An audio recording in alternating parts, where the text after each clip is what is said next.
short period of questions, please. Chief, was his wife among the dead? Did the owners of the spot try in any way to warn employees after that first incident? Again, I want to deal only with facts here. I've heard a lot of different things today. I think a lot of it I heard from you. I do not know for a fact that they did that. That does not mean that did not happen. Is his wife among the dead, Chief? I'm sorry? Is his wife among the dead? We are still in the process of identifying the 3 female victims that are deceased in the building. And how did he get there? I'm sorry? Do you know the status of his wife? We do not. Where did you find his car? We did not find his car in the city of Brookfield. How did he get there? We believe he took a taxi cab. Chief, as part of this restraining order, was the suspect not supposed to have firearms? And explain that to us. Did authorities try to remove firearms from his building prior to this crime? I can't comment about other law enforcement agencies with their involvement in this. I can tell you that there is a restraining order, that the restraining order indicates that he is not to have domestic abuse, not to be at, I believe, the residence, no contact with the other party, and the respondent was prohibited from possessing any firearm until the expiration date of the injunction. I believe, again, it was a 4-year injunction. Do you know what kind of firearm he used? No, I do not. Did he leave a note or any kind of explanation? I'm not aware of any at this time. That does not mean that that will not be uncovered during our investigation. Chief, the call came in at 11:09. How soon until you guys were actually in there rescuing people? How long? We have not had an opportunity at this time. I mean, we have the initial response.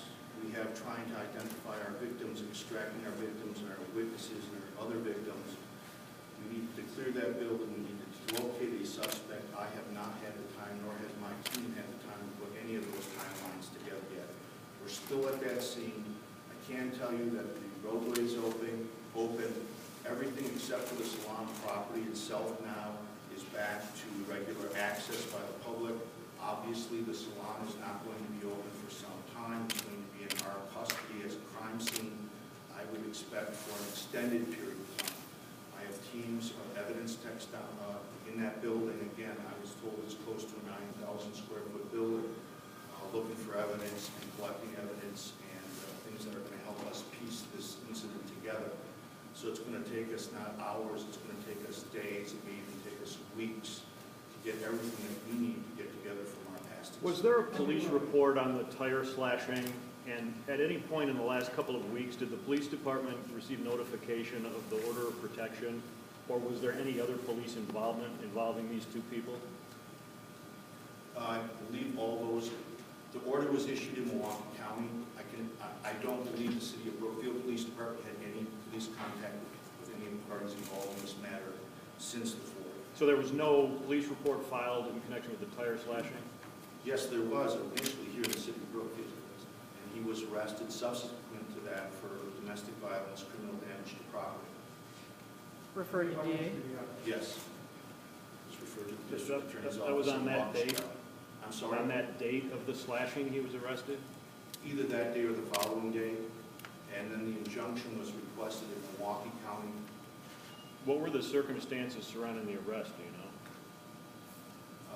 Other than the fact that we had witnesses identifying him as being responsible for the slashing of the tires. He was gone at the time of our arrival. And we contacted the Brown Deer Police Department. I believe they apprehended him on our information and belief. Booked and released? I believe he was booked and released or held according to the state statute. So, Chief, that was pending today? That prior DD was pending for review at the DA's office in I don't know the status Waukesha? of that. You'd have to check with the district attorney's office. The deceased, can you say if they were customers or employees?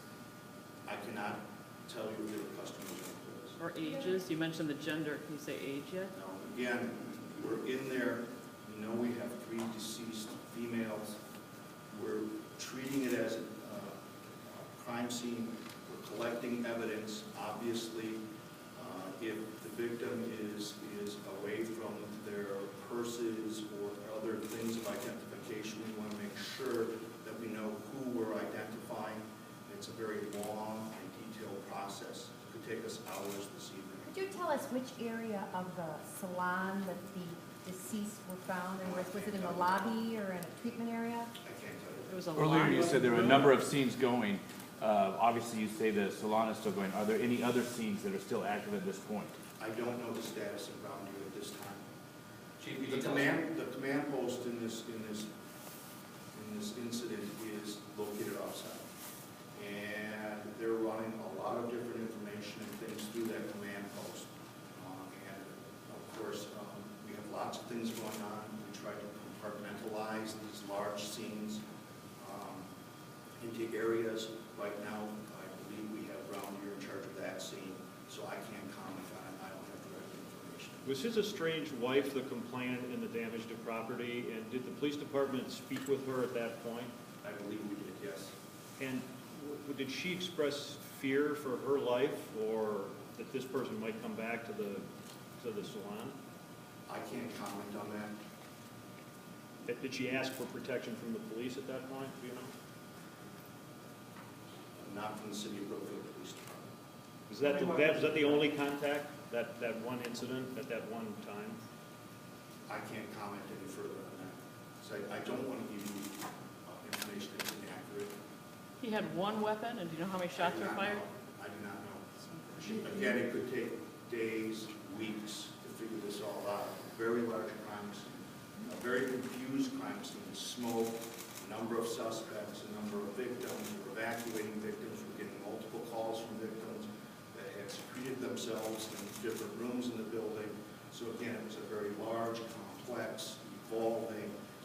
We have lots of law enforcement people we need to interview so they can tell us where they rescued somebody, what they saw. I mean, there's a lot of things going on. It's just way too premature to get into those kinds of details. You have the weapon. I am going to end this by telling you that Lieutenant Mark Millard, the gentleman here in the bright yellow shirt, that's why we have him in a bright yellow shirt, is going to be your point of contact. Please, before you leave here tonight, give your contact information to Lieutenant Millard, your email address, and or your phone number. He will take that information. We are not scheduling another press conference at this time. What we will do is release press information as it becomes available, and it will be through that contact. So it's very important that you give your contact information to Lieutenant Millard. Gee, some of the old folks in the room were last here after the Terry Ratzman shooting. I'm sorry. I said many of us, the last time we were in this room was when Terry Ratzman killed. Unfortunately, I was here as well. Yeah, I remember. Can you reflect on that? I mean, it's kind of a tiny little city to have had such drama. No, I don't want to comment about the Terry Ratzman incident. What I do want to do is this, I want to stress our heartfelt prayers and concerns for the victims in this matter. Our thoughts and prayers go out to them.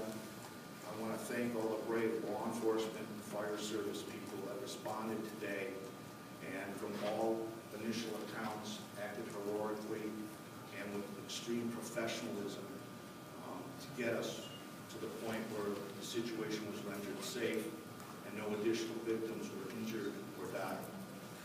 That's where I want to keep my thoughts and prayers tonight, and I ask you all to do the same.